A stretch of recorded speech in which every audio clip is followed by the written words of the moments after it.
Hello, everybody. How are we doing?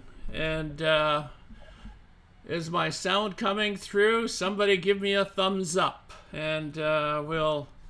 Okay, terrific, terrific. I got that from Robert. He's hearing me in there, so thanks a lot. Okay, gang, welcome. Thanks for coming along for the live stream today. I've got an interesting group of fellas here waiting. They're in the future. They're in tomorrow, and but they're coming back today for us. So we're going to be talking with them and the Japan Treasure Hunters. Great group of guys. They do amazing videos. They've won some awards already, and so it's nice to have them along for us here at Digging Richmond and North America. So let us. Go and I've got a little intro that they use. We'll start that off and we'll bring them into the show. Here we go. Get ready.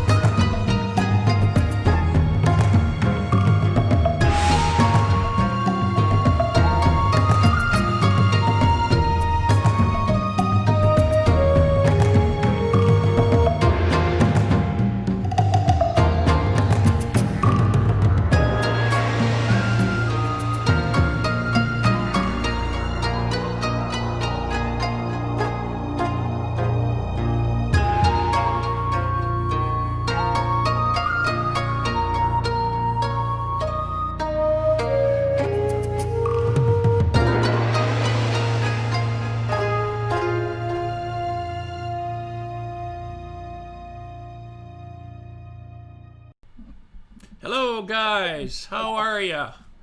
Can everybody hear me?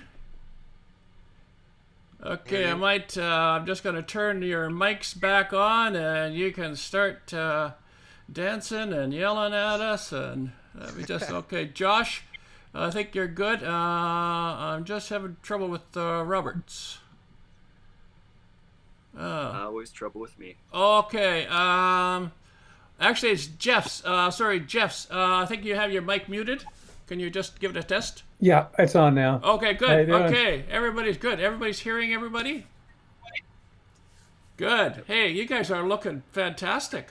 All the way from Japan. Thanks for coming on to the show. It's nice to have you guys. And like I say, I've watched a lot of your videos, and it's just, you do some amazing things. And some of the things that I've enjoyed is when you guys go out and taste some foods, the food stuff. out along the highways. I know, they have those little roadside areas that you stop off and go in there. But can you guys paint us a picture of where you are in Japan? Jonathan, you want to start? Yeah, okay. So picture Tokyo, and we're kind of out in the backwoods of Tokyo, to where if somebody says they ask if we're in Tokyo, it's like, yeah, we're in Tokyo, and they're like, really? That's out there. So we're kind of out close to Saitama area, going towards the west a little bit. So we're like in the Hicks of Tokyo, as you would. Oh, okay, okay. Well, that's anywhere over there. It's nice to be, and I guess you guys all live close to one another, Jeff.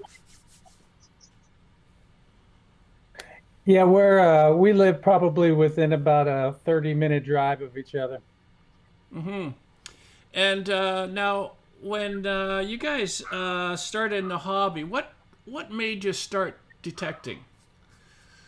Robert, why don't you start off with that? Actually, that's probably a question for John. He was the first one who got into this. I was just along for the ride, and found my big find that first day. So. Oh, okay, you're okay. So Jonathan got you going into the hobby? Yeah, he was the first one of us that was doing any of this detecting, and he kind of roped all the rest of us in. Oh, okay.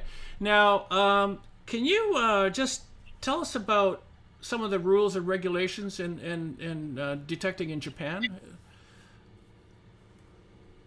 Still Josh. Or Let's start with Josh. Okay. Oh, I'm not sure I'd be the best person to ask that question to. I think John would definitely be the person who you'd want to get the rules and regulations from. Oh, Jonathan, so everything's coming back to you. Yeah, it seems like it. So really over here, there's no real specific rule on metal detecting. However, and this is a big however, um, if you find anything above the ground, you're supposed to turn it in to the police. If you Oh, find anything below the ground, it's kind of fair game, but that depends on what it is.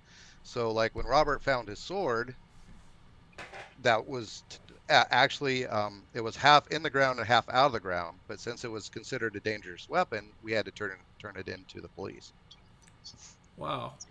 We wanted to give it out to the local town museum, but the police were very, what's the word, very strict. Adamant. I'll use that word because it's a nice word for it. Mm-hmm. I mean, I've got a few other words I'd rather use, but they were very strict. Yeah. Wow. So even something rusty and old, they could consider it a dangerous weapon. So since, okay, Yeah. Well, by the time technically they saw it, we're it not had cleaned up experts and on polished. swords or anything like that, Oh, okay. right? Okay. So at first we had a suggestion that it was a sword. We knew it was, but we're not the expert on it. So Mm-hmm. if it, and then after it got cleaned up and stuff like that, yeah, it was definitely a sword, and I think that's where they got really strict with it. But anything like if we took in like a pile of coins to the police and said, "Here, we found these," they're just gonna go, "Here, we don't want them. You take them." Okay. Okay. Okay. And you do find a lot of coins. I've noticed in your videos that just about every video you guys are turning up coins. So it's pretty cool. Cool stuff. Now, what kind of machine are you using, Robert? Well, once again, I'm going to refer you to John on this one because I'm using one of his. Oh, It's the Garrett. Is it the AT Pro? yeah. So have you just started in the detecting then? Kind of. I've been doing it with John for about a year and Yeah. using his equipment. Okay. Okay. That's interesting. Okay, so you haven't gotten the bug where you're actually going to go out and get your own machine. You're still got Jonathan's. Well, considering he's also got the car. Okay. Some of these places would be hard to reach on the trains. Oh, okay. Yeah. Yeah. I guess carrying some of the equipment and what have you, it'd be a little bit difficult. But so Jonathan, what made you choose the Garrett? Why the Garrett machine? Well, when I was stationed in Okinawa, I was doing a lot of research down there, and that was like one of the first ones that popped up. So my first detector was the Garrett 150, Yeah. you know, the beginner model. I didn't have a pinpointer, I didn't have a scoop, I didn't have anything like that. I just got it in the mail, went in the backyard, and the first find I found in the backyard was a gold ring, and then, you know, once you do that, then you're hooked. Yeah, yeah, absolutely, yeah. Now I got this question's for Josh. Now, in terms of you're the drone guy expert. Now, is there rules about flying drones in Japan? Well, I used to be, but that's more of Jeff now. But actually, I can explain a few of the rules. When we first started out, the drones were flying. Jeff and I both fly DJI Mavics or some variant of it, and there's there are basically a lot of barriers in certain parts of Japan, or pretty much anywhere you fly a drone. You can't fly in, particularly around like air bases, airports, and crowded areas and whatnot. Yeah. But as we've continued the channel, a lot of areas have become more and more strict, especially in Japan. So outside of like really rural areas, there's not really many areas you can fly a drone these days. But since a lot of time we're out hunting in the mountains and the countryside, Jeff gets probably whole lot more opportunities to fly because there's almost no restrictions for out in the mountains and the countryside and whatnot. Okay. Yeah. Now and so I mean, Jeff, so you're doing some of the drones now. You're also doing the video and photography also. So how are you finding that with these guys finding all the goodies and you're just recording the history of it? I'm jealous as hell. I tell you, these guys get all the glory, and I got to sit behind the camera on the other side. No, I really enjoy it. This is a hobby of mine to be a videographer, and this gives me a lot of practice. I do have my own YouTube channel. It's not a go out in nature type of channel, but this all kind of helps me toward my end goal, and I really enjoy getting out with these guys and climbing some hills and watching them find all the treasure. Yeah, now I've seen some of the gear that you have. It's almost like you've got a big jacket of equipment and cameras on the front of you. Like, I mean, it looks like you're carrying like a couple 100 pounds of stuff. It looks a lot heavier than it is. I makeshifted all of that. Okay, because now do you carry that with you guys all the time when you go up in the mountains? Because you do some hiking up the mountains too. Yes, yes, it adds about 20 pounds to my body weight, and I do carry most of it. Yeah, most all of it, including the drone up there. And but I've gotten used to it. Yeah, yeah. Now, are you a Canon or a Nikon guy? Actually, I'm a Sony. Oh, you switched to Sony. Yeah. Well, it is. They are getting a little smaller, so it makes it kind of nice, especially when they're coming out with some nice cameras. They yeah. No, it's I mean, in Japan, you're going to have the first run of all the technical cameras that are coming out for sure. So it's pretty cool. Yeah. So now, do you guys belong to any metal detecting clubs? Are there metal detecting clubs in Japan? No. No, I think if we were going to do it, we would probably start the first one actually. Yeah, that would probably make sense for you guys to get it going and get the hobby going there. Yeah. Well, we have met with other detectors on occasion, but there's no formal club or anything going on. Okay. Now, my next question is, how did you guys end up in Japan? Everybody's smiling. John, you want to go first? Yeah. So way back in 1992, Yokosuka was my first duty station, and I just loved it. So I spent a good time between here in the States, and then I retired out of Okinawa, and then I picked up a job up here, and then I've been up here ever since. Okay, so yeah. About 18 and a half years over here. Yeah. Wow, that's a long time. So I mean, I noticed that you've got the language down pretty good. So. Oh no, don't. Jeff's way better than me. Is he? Yeah. And Jeff, now how did you end up there? What's your story? So a long time ago in 1982. Well, maybe not a long time ago for you, but in 1982, I came over here, joined the Air Force, and this was my first assignment. And since 1982, I've spent all but 2.5 years here in Japan. So I've been here quite a while. Wow. Okay. Isn't that, yeah. So both you and Jonathan are military. Now, Robert, are you military also? I am not. I came over originally as an English teacher. Oh, okay. And I thought I would spend a year, maybe 2 years in Japan, and now here we are, almost 20 years later. I'm no longer an English teacher. Haven't been for about 15 years. But yeah, still enjoying it here. Oh, okay. Well, good. So you're settled into it. I know Japan's a pretty cool place. I mean, Jonathan knows I've been there with the marathon we were going there for about 10, 12 years. Every November and first part of December, we'd be there in Tokyo, and it's just one of the coolest places. Josh, what's your story?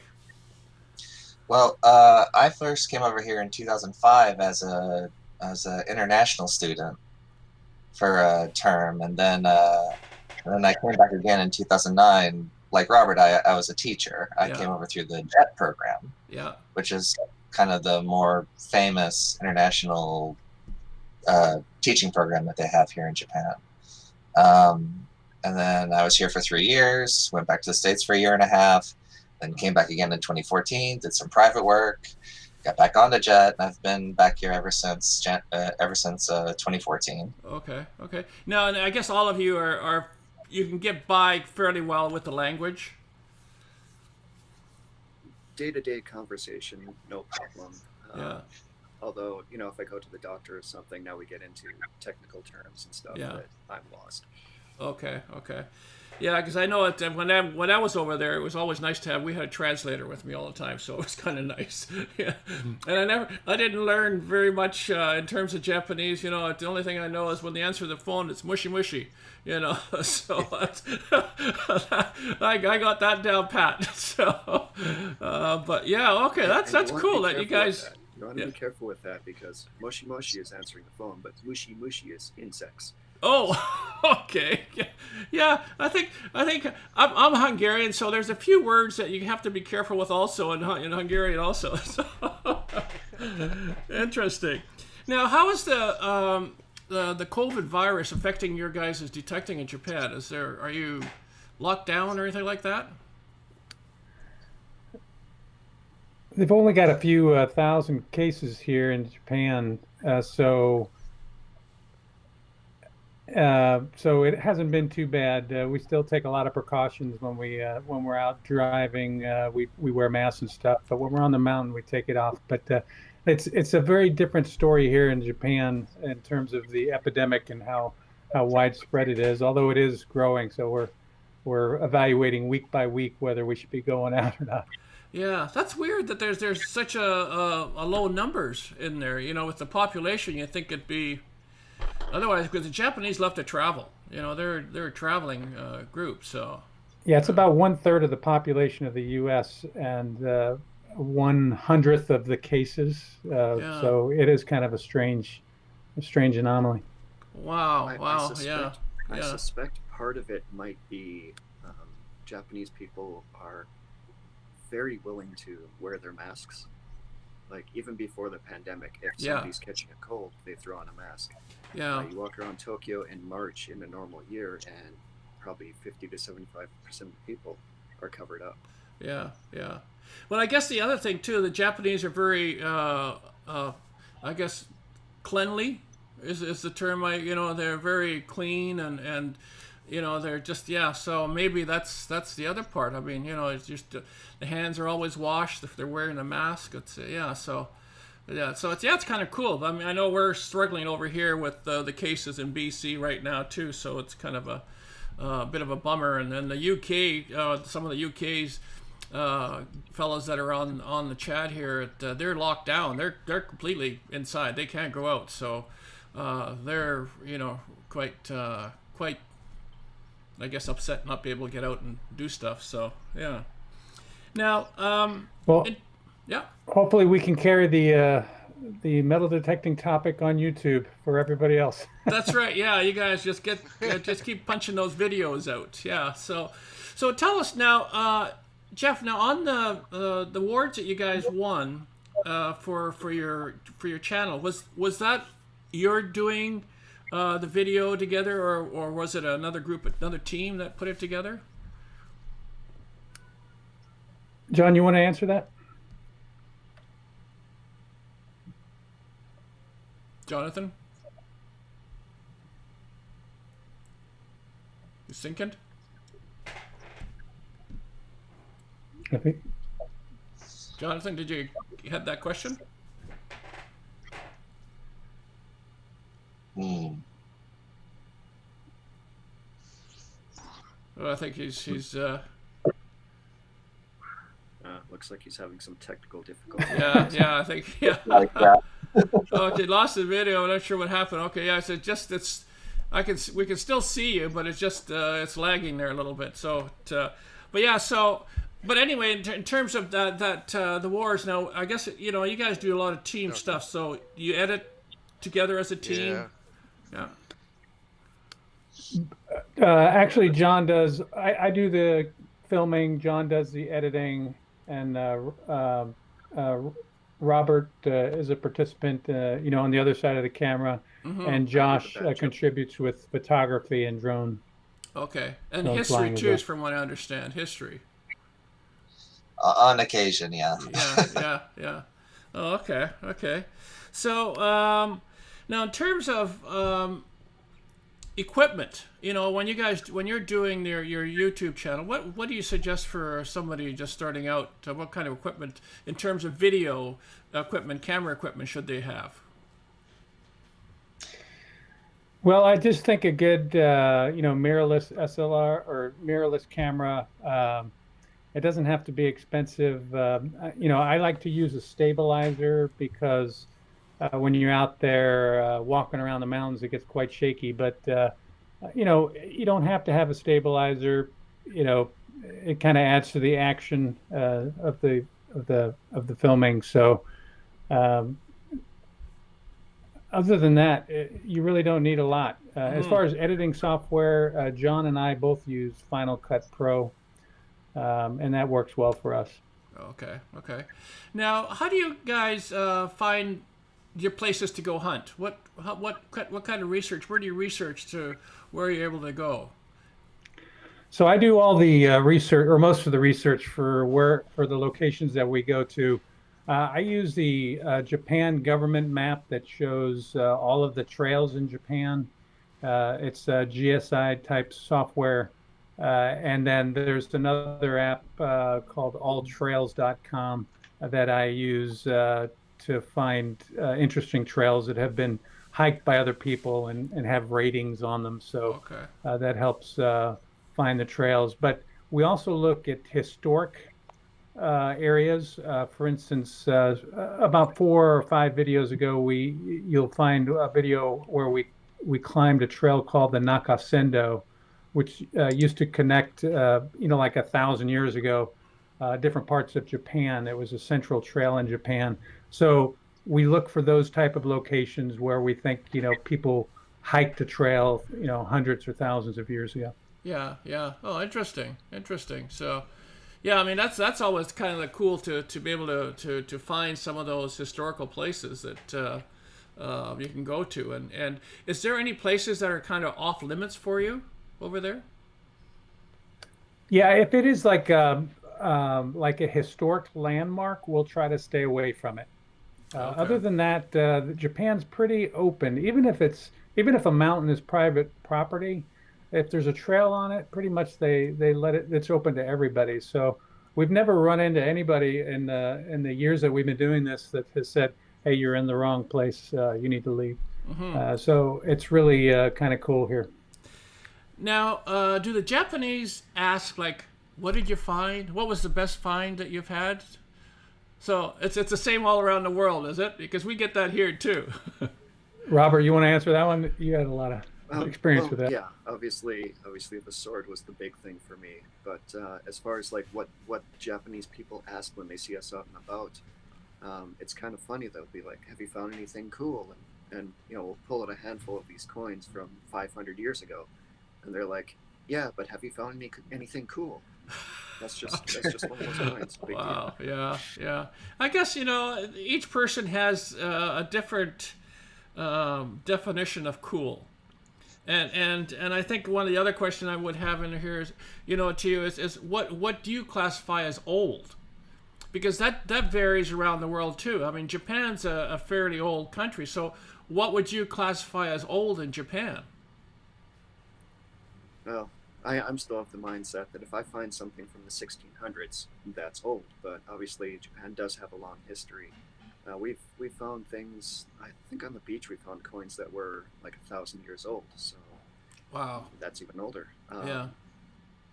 But yeah, having been born and raised in the States, where you've got Native American history that goes back, but talking about European history as far as finding coins or metalwork, you're pretty much looking at anything after the 1770s. Now, what are the old coins made of in Japan? That depends quite a bit. Jonathan would be the one to ask on this. Jonathan, what are they? Is he back yet? Yep. Are you there? Can you hear us, Jonathan? Hello, Jonathan. Let me see. I don't know if you can hear me. Yep, we can hear you. Yep. Oh, you can? Yep. Yeah. Can you hear me? Yep. So we were asking what's hear me. old? Okay. What's an old coin? What do you classify as old? And what they're made of? So depending on the go ahead.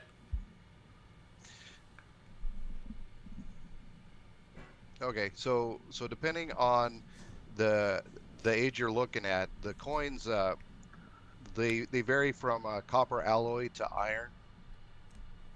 Okay, okay. So, yeah, so I guess the iron ones are the ones that would kind of corrode quicker. The alloys, copper, they just And kind then of get if tarnished. we're really lucky, we can pull some gold.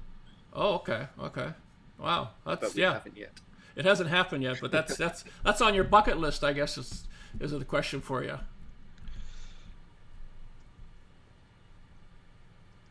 Yeah, that's on John's bucket list, and I'm gonna try to steal it up from under him. So. Uh-huh, yeah, yeah.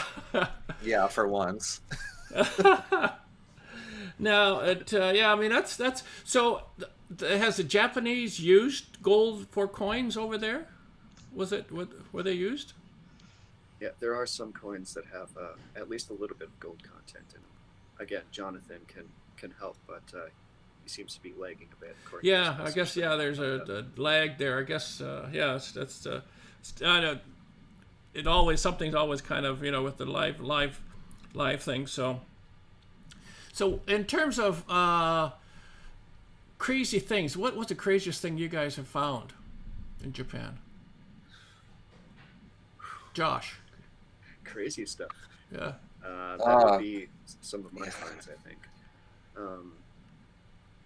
Maybe not so crazy, but it was definitely weird. Up on a mountaintop in the middle of Japan, I found a small bag buried about 6 to 8 inches under. Found a small bag of a mix of foreign coins, like there were American coins, British coins, lots of different European coins in the bag, no Japanese coins with them. Mm-hmm.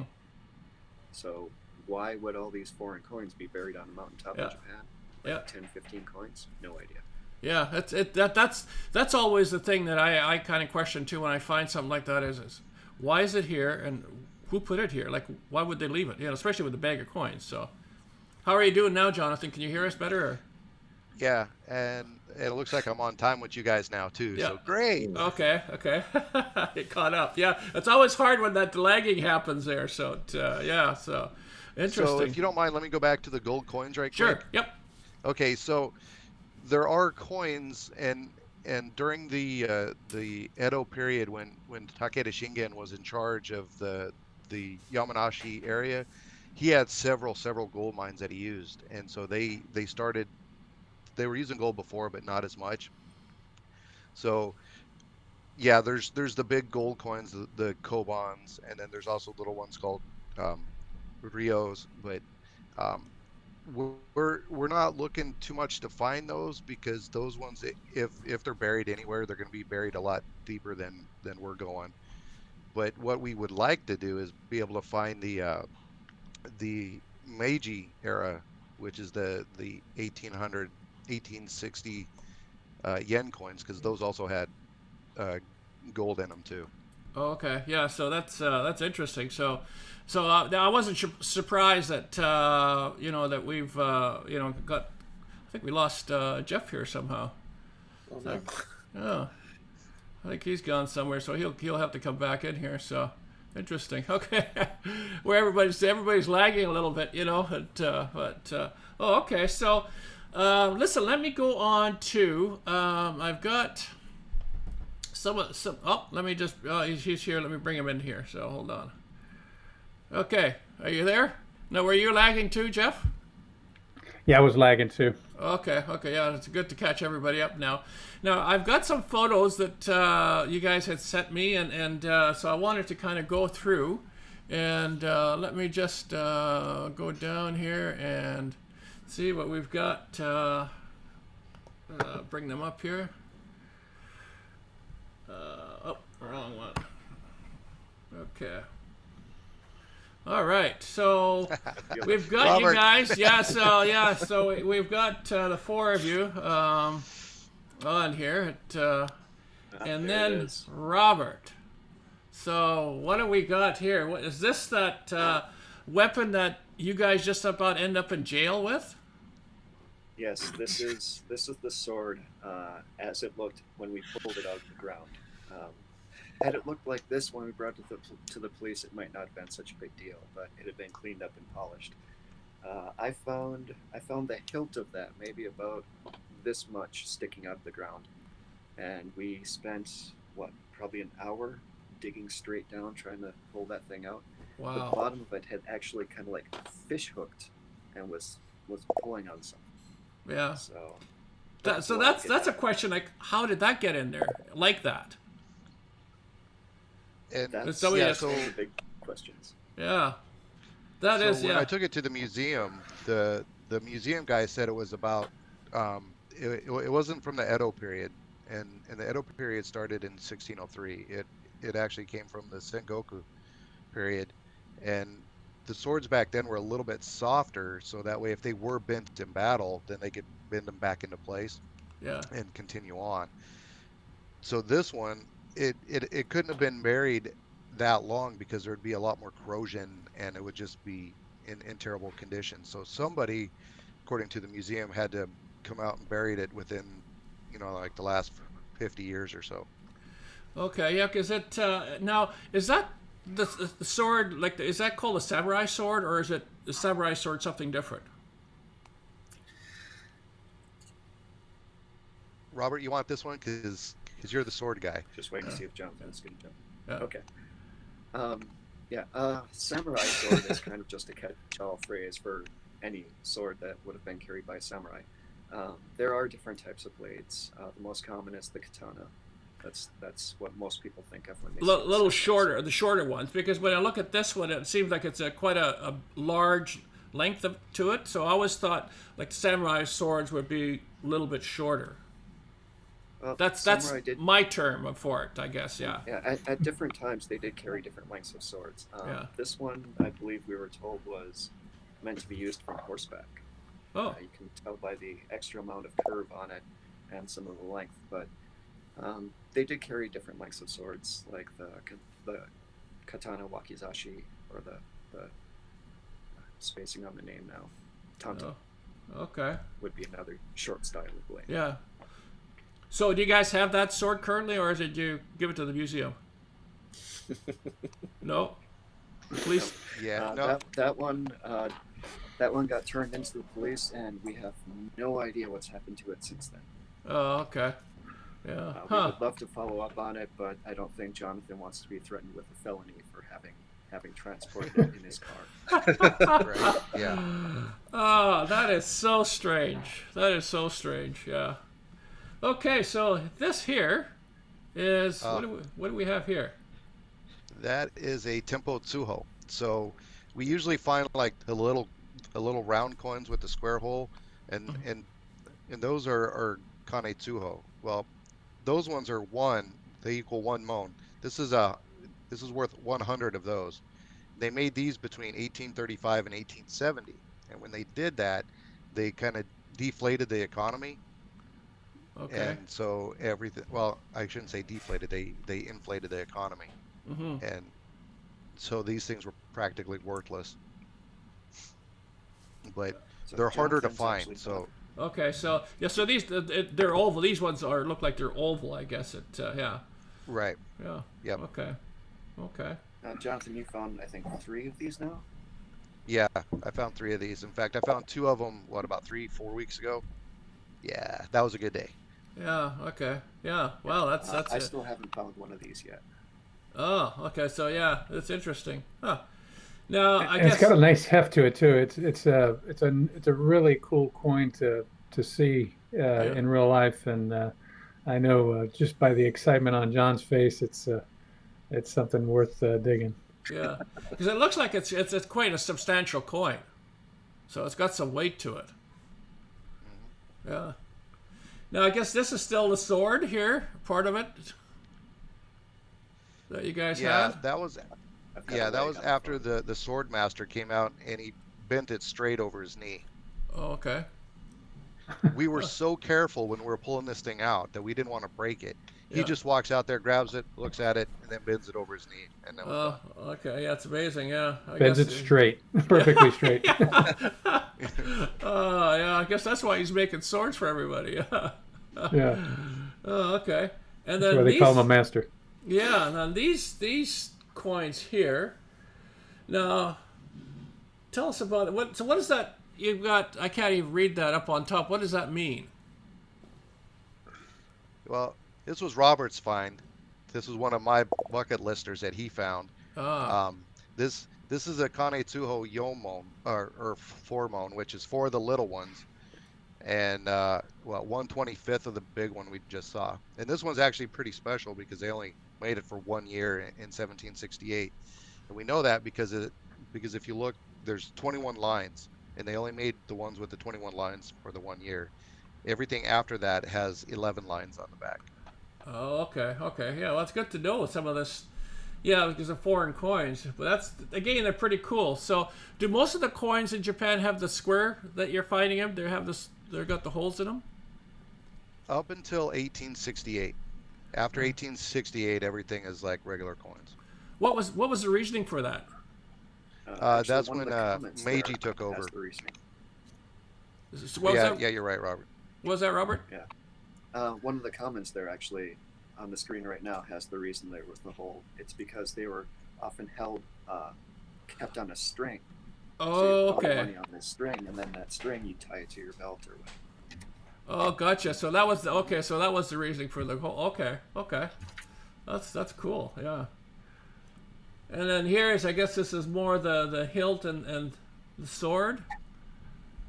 Again. No, this is another one of Robert's bucket list finds for me. Oh, okay. Yeah, this is one of the smaller tanto blades. Actually, interestingly enough, that sort of like hilt piece there that the blade slides into, that's a perfect fit for that blade that I found that same day. But I found both of these pieces in like pretty far away from each other. Wow. So I don't think they're actually from the same set. Oh, okay. So, interesting. Yeah, because I guess maybe somebody was dismantling something and throwing it apart. Although I don't think anybody throws anything away in the olden days. It just they seem to have kept it. So, and was this part of that, or is this something else?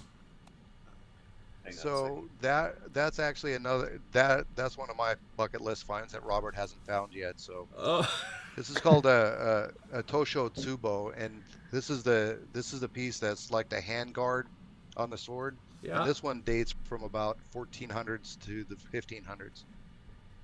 Okay. And Well, so that's got some age to it too, then. Yeah. Yep. Oh, wow. Now this, I guess, is this the same one that we first started off with? Or is it a different coin? No, that's the same coin. Same coin. Okay. Yeah. Now, and then this one looked like somebody got a coin spill here. Yeah, that's one that happened a couple weeks ago. That was amazing. Wow. That is something else. Yeah. Now, who found this? Yeah. That would be me. Oh, that was John. John. Yeah. Oh, Yeah, okay. of course. Wow. All in one hole. Yep. pretty much. So what do you think happened there? Why so much? And was it a little squirrel putting it away? I think Jeff had a good one when we were out there. What'd you say it was, Jeff? Oh, I can't remember, but we assumed that somebody was taking a break there and had all these coins on a string, as we were explaining earlier, and probably just fell out of his pocket and didn't even know he had lost it all. So, because it was all around one tree. John was sitting down at this one tree digging up all these coins for about what seemed like half the day, but it was really only about 30 minutes. It was a very cold day and my feet were freezing, and I'm like, John, let's just move on. We can come back. And he's like, no, I got to do it. More, yeah. So now all these ones, the rusty ones on the bottom, are they the same as the ones at the top, or are they different materials, or? So yeah, the ones on the bottom are the iron ones that we're talking about. Okay. And so what they decided to do at that time was they thought iron would be cheaper than using the copper alloy, which are the ones that are above it. Yeah. And you can see how well that worked out. Okay. Yeah, interesting. Yeah, I know. I mean, we have the same scenario with the Canadian clad. They have so much iron in it that they just rust away, and it just, and some of the machines can't even find it because we're always discriminating the iron out. So I've got the Equinox 800 that I hunt with. When I go on the beach, I have to use all metal mold to find the Canadian clad. Otherwise, I just go over them. And I have a friend that's got a Garrett, and he's coming behind me picking them all up because the Garrett seems to pick them up. I don't know. But that is one heck of a coin spill there. You maybe get a couple, 3, but to have that is it's almost like the guy's whole monthly pay. It was there. Yeah, that was probably like 3 or 4 months actually. Wow. Yeah, one of those little coins would have bought you like a meal at a restaurant, if you think about it in today's prices. Wow. And then the 2 on the left that's 200 meals. So that was probably a half a month's pay, or maybe a month's pay. Yeah. So you don't think the person was storing or hiding the money there? I guess because the old days people used to hide their money. They pick a spot and they kind of bury their money for safekeeping. I think with that one, I don't think they were hiding it specifically, because if it was, it would have been like in one hole. Mm-hmm. These were like around a tree within maybe like a 2-foot diameter around a tree. So it looked like they were dropped, and then just over time with the wind and the rain and the snow, just moving them around in the ground. Okay. Yeah. Interesting. And actually, except for that find of that spill, we found like absolutely nothing else that day. Well, I think well, I you found like Robert. always. Yeah, except for Robert, he found another weird item like usual. what was the weird item, Robert? Actually, we don't even know yet. It was about a 6-foot long chunk of iron with a hook on the bottom, and on top it looked like it was like a receptacle for holding a torch, as far as we can tell.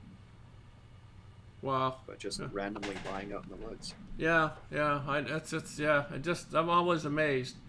Now this one here, next photo here, you guys went on a trip, and so this is kind of a cool story in the video. Yeah.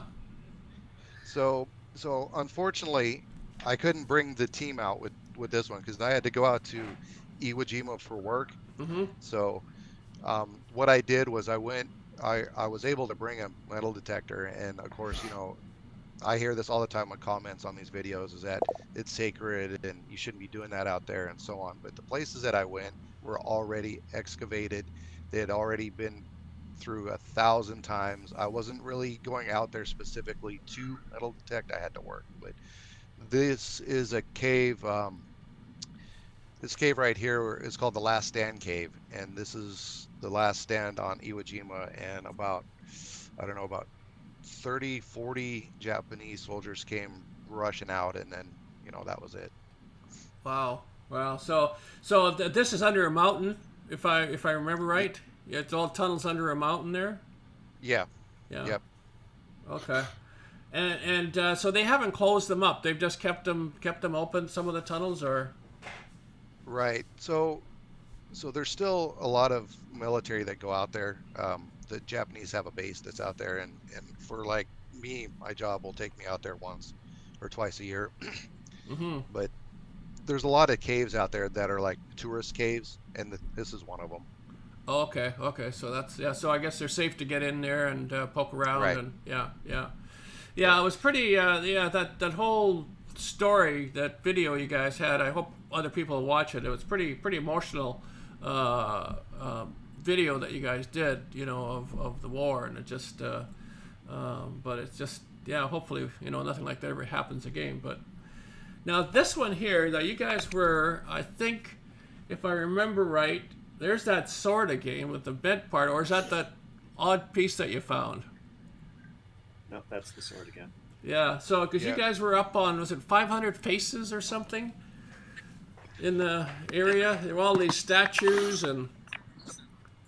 So this sword was actually it's actually on the other side of the mountain, actually, from the 500 Faces Trail. Okay. And so we were gonna go back up there and we were like, yeah, we couldn't really get over there that day, so we went around to the backside and went up that trail. Yeah, no, it's interesting. Yeah, so to find all these things, it's incredible. And I mean, these trails that you guys go on, when I watch them, it's just, and I guess it's just your research to find them, to where to get there. But you know, one of the questions I also have for you is like, if you were in my shoe, Jonathan, what question would you ask yourself that I didn't ask so far? Oh, wow. Okay. I think the question would be, why do we metal detect over here? And the simple answer to that is because nobody really does it. I mean, there's a few random people here and there, but if you look, we're pretty much it. I mean, you know, like I said, there's a couple other channels like Wanta. He just came on. He does some over here, but nobody goes up in the mountains. Nobody actually like does the research. They're all about just going to the beach and beach hunting. Yeah, I know there's another Christy that I'm going to have her on. She's in Okinawa, mermaid treasure hunter. And so I'm going to have her on too, but she's just the beach. But, you know, like, I mean, if I was over there, I mean, the times that we were over there, we've always used to go around Mount Fuji. And Mount Fuji, from what I understand, there's lots of trails, old trails going up and around the mountain. And that's the way people used to go to the top. So I think that would be a cool place to do metal detecting along those trails. I don't know if you've done that or not. Well, I think that's one of those. Yeah, that's one of those historic, or what does it call it? UNESCO. National UNESCO, Oh, yeah, UNESCO location. So we got to stay away from that. okay, yeah, that's right. Yeah, we can't go in there. Yeah, okay. So I didn't realize that's what that is. But it's, yeah, good old Mount Fuji. You know, it just. Would love to do it though. Yeah, yeah, absolutely. Yeah. Now, is there a place that you guys are kind of looking at to go for your next trip that we should be watching for the video? Anything you can? I think we've half decided we might go back to what we call Money Mountain, which is a place that we've been to 3 times, I think, 3, and we keep finding 4 or 5 times. Yeah. 4, Yeah. 4 or 5, Yeah. and we keep finding just 30, 40 old coins and other interesting stuff. So we might go back there. We haven't finished cleaning up that mountain yet. Oh, okay. Now, was that the area that I saw had abandoned buildings that you guys kind of went through? Was that, or is that a different spot? That's a different spot. It's just, yeah, same general area, but different mountain. Yeah. Okay, yeah, because that was, like, I mean, just looking at the building, I thought that was kind of cool when you guys kind of going through and different things around, and you know, so why, and just everybody just kind of walked away from that, you know, so. Yeah, that was surreal. That Yeah. everybody just walked away from their houses and left them with all their belongings inside. That's really strange. Yeah. Okay. Now, if you guys had the opportunity to go metal detect anywhere in the world, where would you guys like to go? I would love to go with John to Iwo Jima. Okay.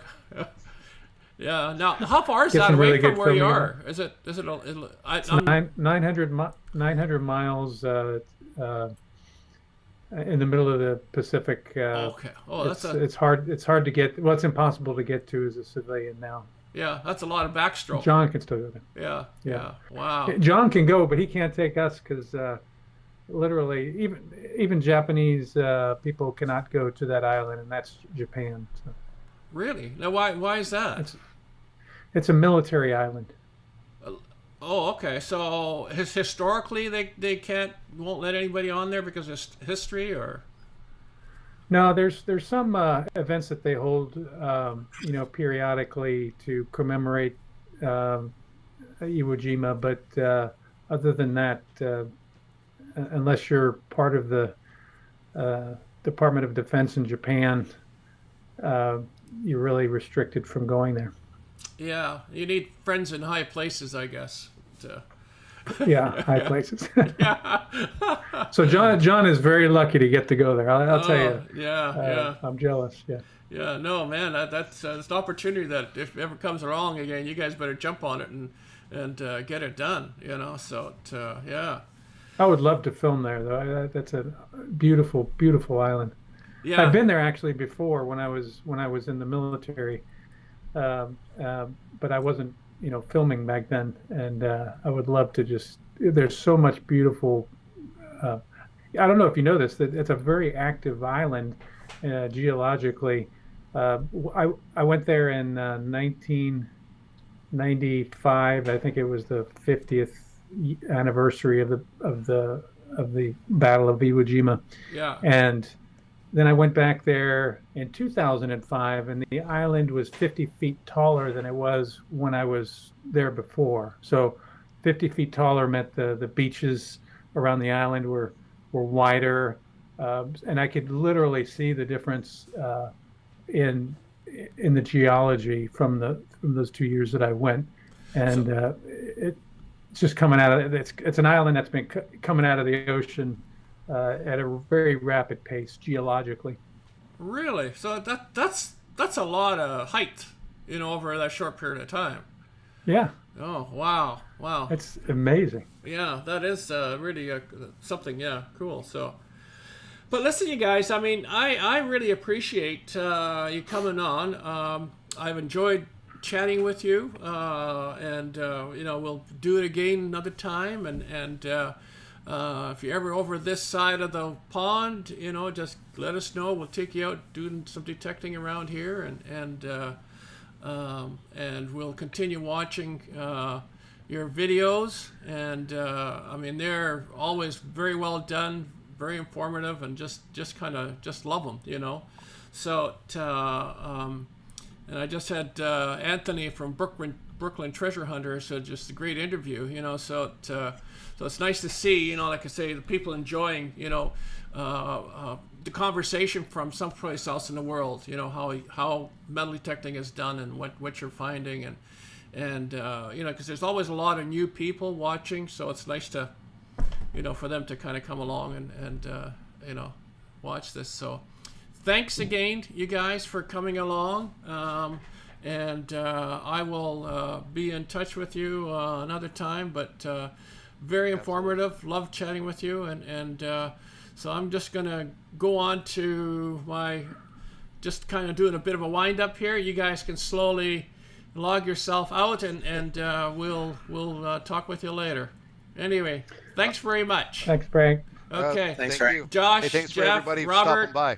Jonathan, you betcha. Thanks a lot. Yeah. Bye now. All right, take care. Yeah. Wow. What a great bunch of guys that out there in Japan. Love chatting with them, and great stories. Would be nice to talk with them again, and because they're always finding some cool stuff. So nice to see them. So, but I wanted to say just a quick shout out here. Brooklyn Treasure Hunter, welcome, Anthony. Thanks for coming along. And then I have my Russian Digger, United Treasure Hunter, welcome. The Japan Treasure Hunters. And then I have another channel here from Japan with got a little, I'm not sure, I can't read it, but welcome. Thanks for coming along. And let's see who else we had out here in the chat. We had BC Treasure Trails. Thanks for coming along, Jason. Diggers, Den Tyson Fury was here. Thanks, Terry. Ohio River History. And Mr. Hidden Treasure Metal Detecting. Welcome. Thanks for coming. And let's see who else we had out here. Mayor's Videos. Thanks, Marlon, for coming. And who else is in here? Let's have a look. It's kind of going back through the chat, what I can find. So, and we had Joe Copperheads were here. Thanks for them coming along. But yeah, anyway, it was great, you guys. Thanks. It was I try to keep around that hour frame time frame, and we just went over a little bit more. But anyway, we'll just kind of go along, and we'll see you next one. Now I do have, and let me just bring this up here. We've got some coming up here. We've got January 27th, Digging with Deej. 29th, Brooklyn Treasure Hunter. February 5th, Zarp's Metal Detecting. February 12th, Park Rat. So make sure that you hit the buttons down below, and on my page I put a new section in there for live streams coming. So all the reminders are there. Go to my page, have a look at it, and just get the reminders for all of them on there. So anyway, thanks, and I just got a little shout out here for a few people that we've got follow the channel regular basis. Aussie Hunters, R-Dogs, you know, so yeah, it's just a nice group. So let me say goodbye, and we'll talk to you later.